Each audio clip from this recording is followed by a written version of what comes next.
Welcome to another episode of Prevailing Through Pain, where we are speaking with healthcare heroes. And today I have the honor of speaking with my dear friend, Juan Ramos. Juan is a regional director in the healthcare industries, and I'm so excited to have him here today. So Juan, thank you for being here. Thank you for having me, Karen. It's long due. Spending time with you. Thanks for the opportunity, and I love to connect with you and the great work that you are doing in healthcare. Well, thank you. But we're celebrating you today, but I appreciate that. So Juan, you've been in the industry for quite a while now, and so most people know you as leadership Juan, where you were in, because I met you as when you were a manager, and that's been, 25 or so years? 25 years ago. Yeah, at least 25 years ago.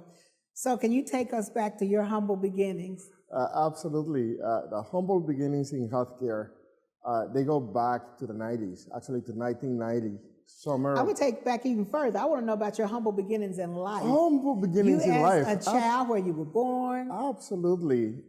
Very, very humble beginnings in a small farming town in the northeast of the Dominican Republic. I was born in a town named Mao, M-I-O, which in the Taino language, we believe land between rivers. Oh. So, which is kind of a great thing. So because of that, there's a lot of farmland. I was born to the first during a very, very difficult political times in the Dominican Republic. Mm-hmm. My dad was involved in political activism at that time. So, but they always had this grandiose idea of better life for the kids. Mm-hmm. So very humble beginnings.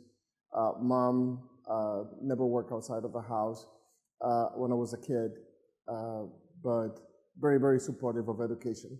So they raised us with a thought that as an older, there was one path, and there was education. Mm-hmm. At that time, they felt that we could get, I would say as a kids, that we could get the best education was, outside of the country, either in Europe or coming to the U.S. To go to school.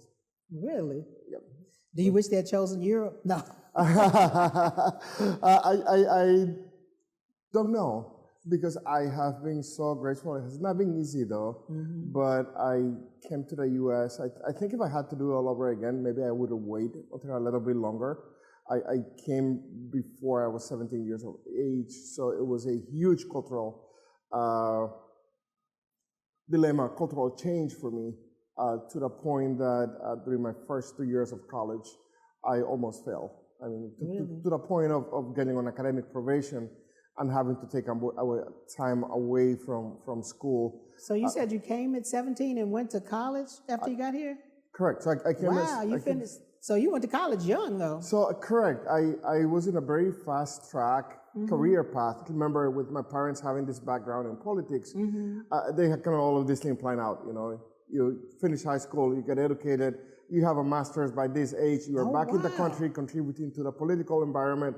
But things change. Mm-hmm. Came to America, didn't finish the school in the time frame that was set. Plus, at that time, I had learned I did not want to be involved in politics. But I was very lucky, though. In the summer of 1990, a friend of the family was working as a housekeeper at a small community hospital in East Orange, New Jersey, and they were needing someone to work in supply chains, actually central supply. And the role that they were looking for was for someone to take charge tickets, we used to call them, which was two pieces of paper with a middle of carbon paper right in the middle, and my role was to mark whatever product that was. And then we will take that and wrap it around IV fluids or the supplies that were delivered to the floors. The hospital was so small, and the dynamics of the healthcare industry at that time were so unique that department was run in the same place as the sterile processing department. So it's only one department, central supply, that was responsible for the sterilization of the products, but also for managing portion of that inventory. Mm-hmm. So that's how I ended up in healthcare. It was supposed to be for 2 weeks. And by the end of the summer, by that time I had learned a little bit of the dynamics. I had been kind of given the opportunity to work building exchange cards for surgical services. Those exchange cards. Those exchange cards. Those exchange cards. So that was one of my very first roles, working with those exchange cards. So I learned a lot about managing the inventory and also building relationships. So I was one of those kids that, although I was shy because I still had a language barrier, I was, happy to be there. And one day, the surgical service director, that guy, actually, part of what I am today, actually, I want to say thank you, Douglas Lamondo, if you or your family is watching this. He called me to his office, and he asked me have I ever heard the song The Piano Man. I was like, what? He's like, yeah, The Piano Man by Billy Joel. And I was like, no. So at that time, CDs were popular. So he plays a portion of the Piano Man that goes something about, what the heck are you doing here? And I didn't quite know how to take it, so I asked, and he said, is that when I see you, and I see the talent that you have and the things that you are bringing to the hospital, I don't see you here for a long time. So, and that became kind of an inspiration. So he asked me, so where would you like to take your career? What is it? And it was kind of interesting because he asked permission to say, if you would like, and you give me permission, I could kind of coach you through this and help you learn. So I was very blessed at that time. I had leaders. I had opportunity to work with a lady named Janice Griffin, that I think remains relevant today in the industry. She was one of my first managers. I worked with a gentleman, Mackenzie. But really the one that kind of saw that raw potential in me was that gentleman, Douglas Lamondo. And that was kind of the beginning, very beginning. And I thank God for people like that take time out to encourage someone else. But I say that also that you have to have something for someone to see. And so many times I used to tell staff, they would wait for a position would come open, and then it's like they're trying to put their best foot forward. But you should always be putting your best, doing your best. And so he had to see something in you to even stop and say, I ask for your permission to mentor you. So that, yeah. So I grew up as a Boy Scout. And to this day, my kids, I have raised with a similar value. And it's that no matter where we are in life, no matter where we are, we have to leave places in a better condition than where we find them. And I think that very foundational principle has yielded a lot of benefits for me. So it doesn't matter whether I am at a supermarket or whether I'm visiting a friend's house, I have a responsibility to leave it in a better place than I found it. So I'm going to flip this and ask you if you can think of a time and period in your life that was really dark and how you overcame that. Wow, a dark time of my life. So, and I guess we could go through this in multiple spaces. I think the most dark time in my life came around 1978, 1979. My mother, remember, my country was going through a political turmoil, and my mom was pregnant. My dad, because of the dynamics that were going on in the country, was not able to spend as much time with mom during her pregnancy. There was a significant numbers of stressors impacting her. Remember, I was a kid, I still at that time, but my mom delivered two beautiful kids. And we have names for them. We have named them Jacobo Arismendi and Arismendi Jacobo, so the same names kind of inverted for both of them. But unfortunately, they were born prematurely. And both of them passed within hours of being born. And I think, when I think back, that moment, I remember as a little kid, seeing my recently born brothers in a tiny box that we were only able to be with them for hours. It's probably the most darker time of my life. Sorry to hear that. So tell me about a time that you know, every time you think back on it, it makes you smile because it makes you happy. So I think, through life there's different stages, and I think as when I look at life, it's kind of that, as I look at a line of the economic environment, or when I look at a line of the stock market going up and down, and I think the most important is not how low or how high we go in life, is where we make our balance, and how we learn to balance, how we learn to capitalize for those great moments in our lives. And it's like putting something in the bank, like the emotional, building on an emotional intelligence. It's like capitalizing on moment of happiness, moment of success. So when we go into those low moments, we don't stay there quick. So we have something to help us rebound and come back to the middle state. I remember for me, actually, coming to Texas back in 2001, it was it was a very tough moment. I remember packing all my belongings into a Ford Escort wagon, and that's all what I brought. I left my job and my career in Jersey to start new in Texas, and it was rough. As a matter of fact, the institution that I came to work for was a regional healthcare system. I was leading the largest hospital. Although I didn't have direct oversight, I had influential oversight of the other 11 hospitals within the system. And it was interesting at that time. Some of the people that was at the institution didn't quite receive me with a warmth that was known to Texans. In this particular part, it was not common to see a Latino with a strong northeastern accent coming to lead a department. So it was challenging. Well, if it'll make you feel any better, I was at the hospital across the street, and they weren't very receptive to an African-American female.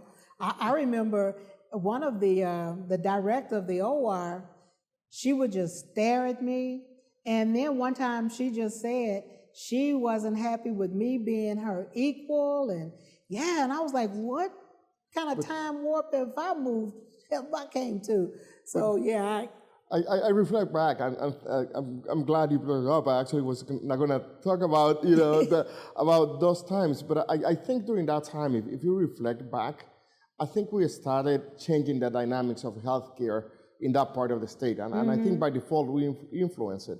I remember, like now, I don't remember if you call me or I call you, and we decided to invite each other. It was like, hey, our hospitals at the time still was accustomed to borrow either supplies or instruments between going back and forth. And it's like, hey, I'm new in town, you were new in town, why don't we grab lunch and get to know each other about as a person?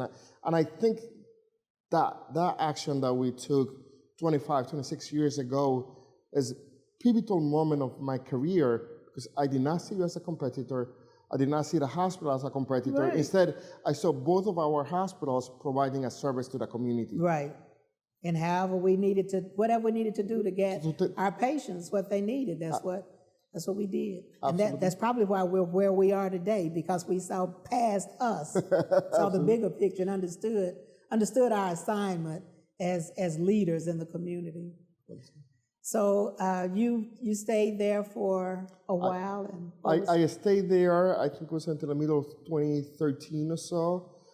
During that time, a dear friend founded a company. I was there side by side from the distance, distance support, but there. In 2013, I was doing a period of transition. I went to work for her, doing some consulting work. That work went very well. I ended up, after that, I took a leadership role with a major teaching healthcare system in the Dallas metro area. I was very proud to be part of the opening of one of the largest healthcare system in that market, one that continued to lead today, and professionally, it's like one of those jewels on the healthcare. After that, I went to work for a supplier, and it's a company that was involved in the manufacturing of surgical instruments, but at the same time, they had a division that specialized on surgical asset optimization and process improvement.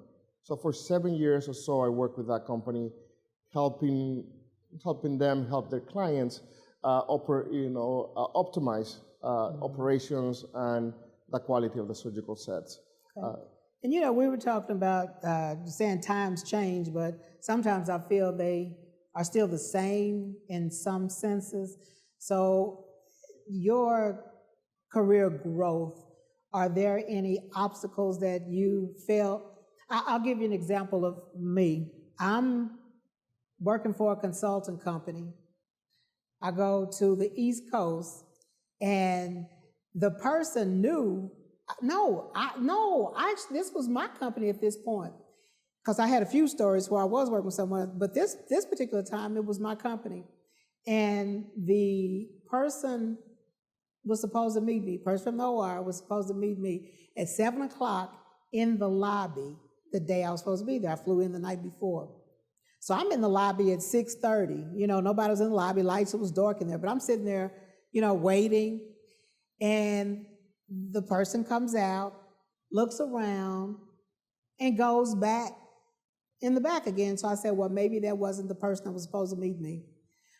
It's about 5 minutes later, I get a call from my office saying, how far are you from the hospital? I said, actually, I'm in the lobby.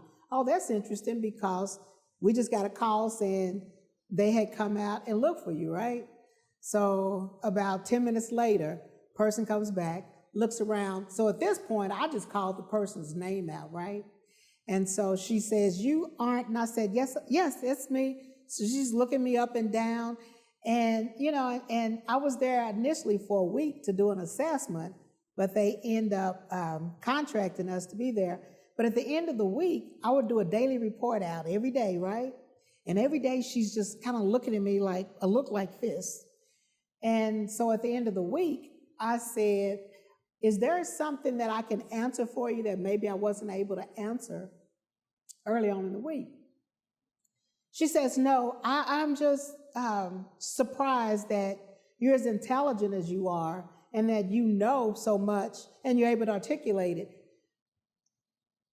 Didn't know how to take that, but I think she meant it as a compliment. And after I did come back and worked with the leadership team, she and I actually formed a good relationship. But, I still find it interesting how sometimes we're perceived by whether it's the color of our skin or whether it's our gender. And earlier, actually, in an interview with your wife, she said sometimes maybe it's because the language is a little different, a little accent that someone assumes that you aren't as intelligent. And unfortunately, I still face some of that stuff today, even being in the seat that I'm in as a city councilwoman, So. Absolutely. And it has happened in more than one place. But even though going through struggles, going into difficult conversations, I can remember working specifically with a neurosurgeon. He didn't realize that I was entering the room when he was asking a CNO, what the heck does he know? When we were trying to work through some process dealing with the sterile processing. So, but I think that the biggest thing is that regardless of where we face that, whether it's in the workplace, whether it's in the supermarket, at least as a Latino, what I have is like, when I see those type of actions, what comes to mind is a very happy smile on my face. Because I look at the economic impact that the Latino communities bring to this country. I don't have the data for that particular time when this happened, but this year we are contributing as a Latino community $3.47 trillion to the U.S. economy. Mm-hmm. So the economic impact that we as a community bring to the environment is way greater than what as a person I can receive. When I find those moments, and they do happen, what comes to my mind is, thank you. Thank you, because your economy, our economy now, because I am part of the economic system, is supported by us. If the economic impact that the Latino community brings to the U.S. as an economy get isolated, we will be the fifth economy in the United States. So I don't lose sight of that. Yeah. And you know, it's funny where you said thank you. I mean, where you're saying you're welcome. I mean, thank you. Mine is always you're welcome, because I think back on as far as African American people, and I go back to slavery, who built, you know, who built the country off the sweat of their backs. And so, you know, when someone is doing me like this, I'm always thinking, you're welcome, you know, you're welcome. So, yep. And you know, that's funny. We do have to come up to things that we have to put in our heads that make us smile and stay positive and keep going. Because I feel like a lot of times there's insecurities on other people that, you know, that put them in those, because confident people usually don't try to tear somebody else down. So when I face those moments, what I think is, if I look at the economic, you know, the population growth of the United States, you know, I cannot separate that from the Latino growth in the United States. So the same way that we are contributing to the economy, our population is turning greater. So the average of the Latino in the United States is somewhere at the age of 19. So the average of the non-Latino is 60s, is in the mid 60s. So over the next 20, 30 years, the next generations to come, I mean, I think we are slotted in a few years to be the #1 ethnic group of the United States. Oh yeah, in my city, it's 42%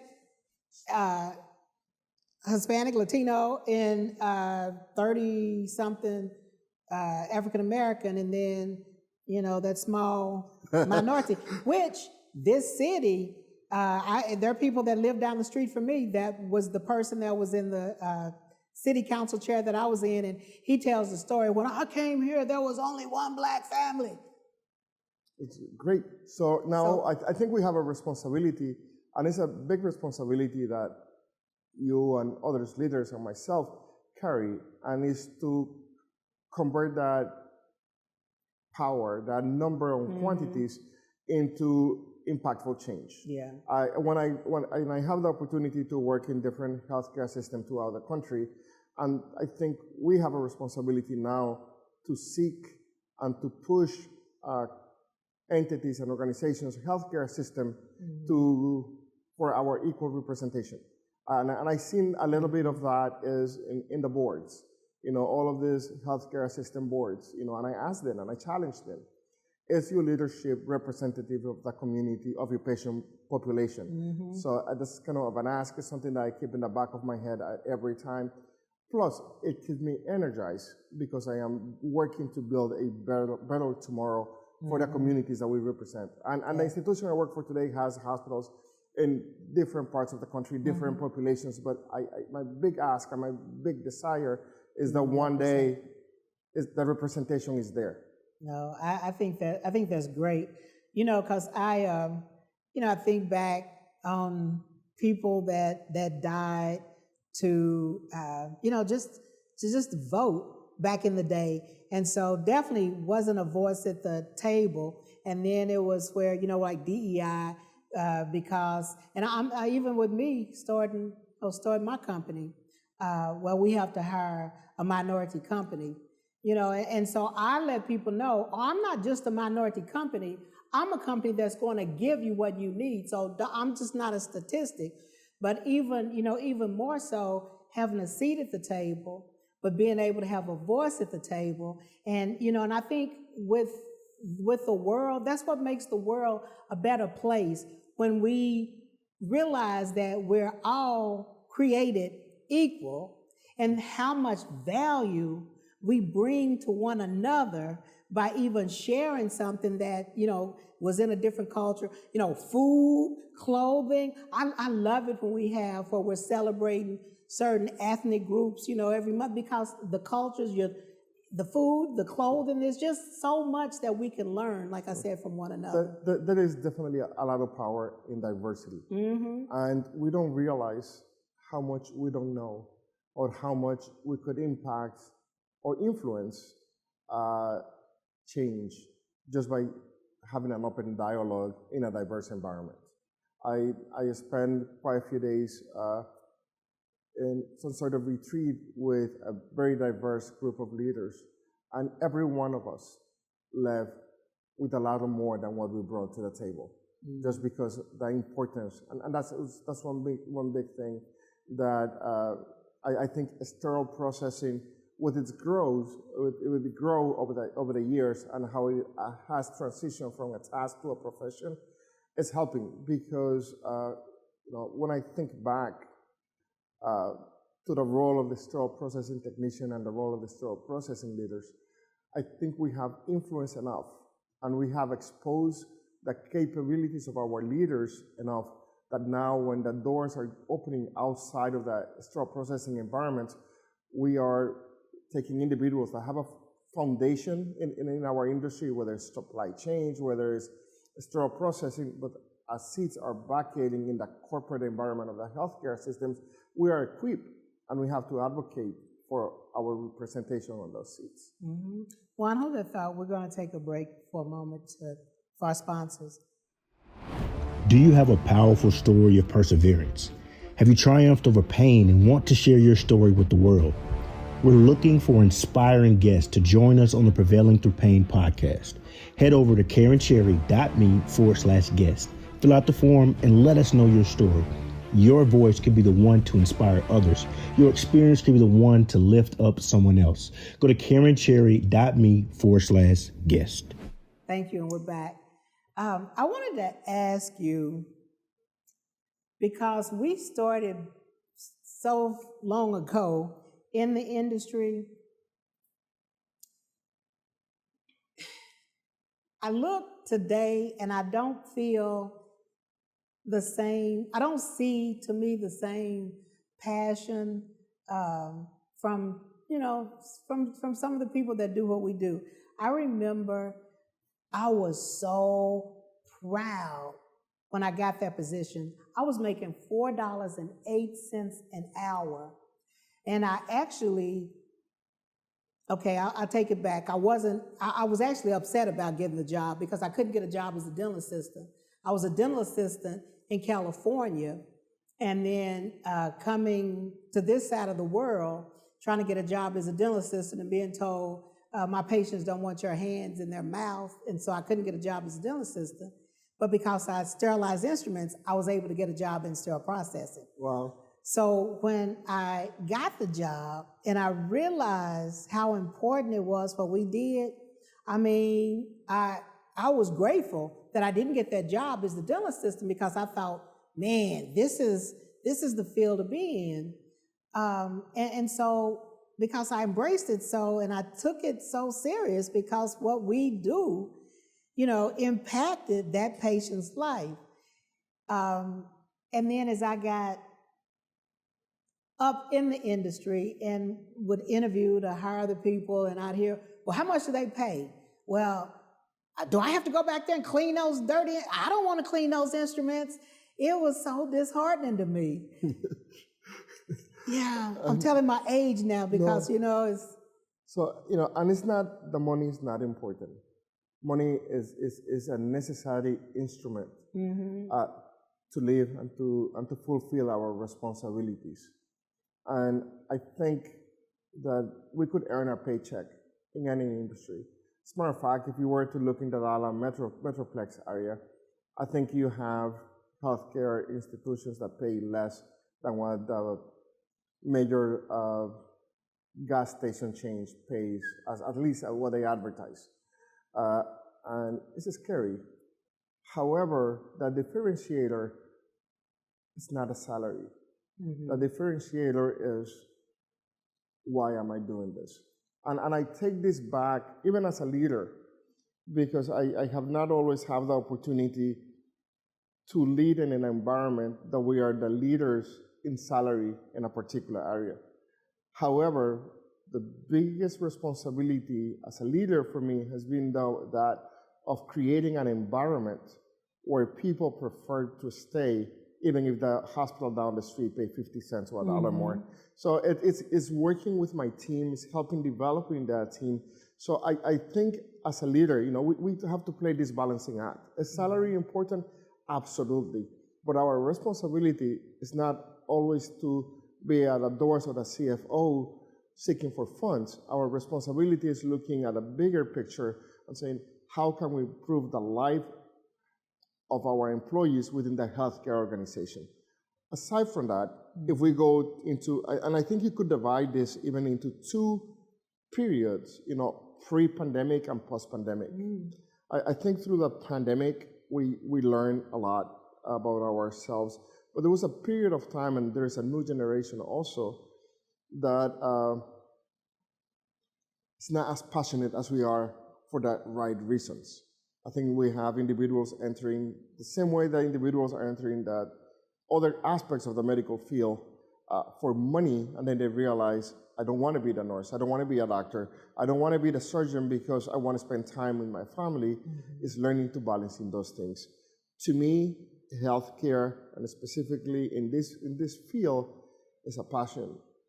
Because, at least for me, it's rooted when I lost my baby brothers when I was 7, 8 years old. How can I change the life of others? I believe that I can do that today, one surgical instrument at a time, through the tools, through the preparation of the leaders and of the teams within sterile processing, but also being an advocate to the leadership of those healthcare institutions for my teams. Okay. So you said that politics wasn't in your wheelhouse these days, but you might want to think about that one day when you decide you want to come off the road or something, because I know we need people like you in those seats. There's so many people in the seats, because when I tell people I'm not a politician, I'm a public servant, because I learned years ago that that's my purpose in life, to be a servant. And so many times people do get in those roles where it's about image and everything, but I think we all have some sort of ministry. For now, my primary ministry is focusing on continuing to support my kids. I maybe one day after the kids are gone, and I continue to support my ministry through as I support my partner, my wife, are paramount. I don't know what the future will hold, but I think maybe now I'm more open to than anything else, but that would be secondary to supporting the primary ministry of the family. Yeah, and you have a beautiful family, by the way, so I know they must be as proud as you are of them, because you're doing some phenomenal things. And thank you. Yeah. Thank you. So what's next? What's next? So, as you already alluded, we have been in the industry for a long time. So just as we have that what's next mentality, I think my role now is to help develop the next generation of leaders. Yeah. I think within a few years, we'll be entering that age where there's time to pass on the baton. Yeah. So in my role now and anything else that I do, I feel a responsibility to help guide and coach future leaders within the healthcare or the communities that we serve. I am a big farmer at heart. The family and I have been working for the last couple of years trying to build a farm. And that's actually what's next. If we get our way, it's one day be a retired farmer where some of my friends and my colleagues from the industry get to come and have coffee with us at a farm and think back of how we have impacted healthcare. I think I have always been a big promoter of the industry. Today we have many leaders that one way or another I have collaborated with them throughout a path.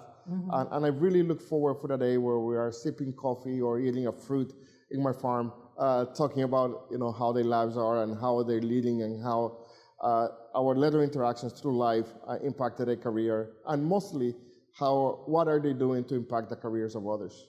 I love it. Well, I'm not a farm girl, but I hope to get an invitation to the farm one day. I might have some heels on out there. So but anyway. You don't need it. You don't need an invitation anywhere where my family and I are. You always have open doors. I appreciate that. Well, Juan, thank you so much for sharing your story and being a part of Prevailing Through Pain. I want you to look at the camera and tell some young person that's trying to figure out, starting their career, some advice. Advice, don't follow the money. Follow your passion. Follow the inner you. Follow what's important. Money will come.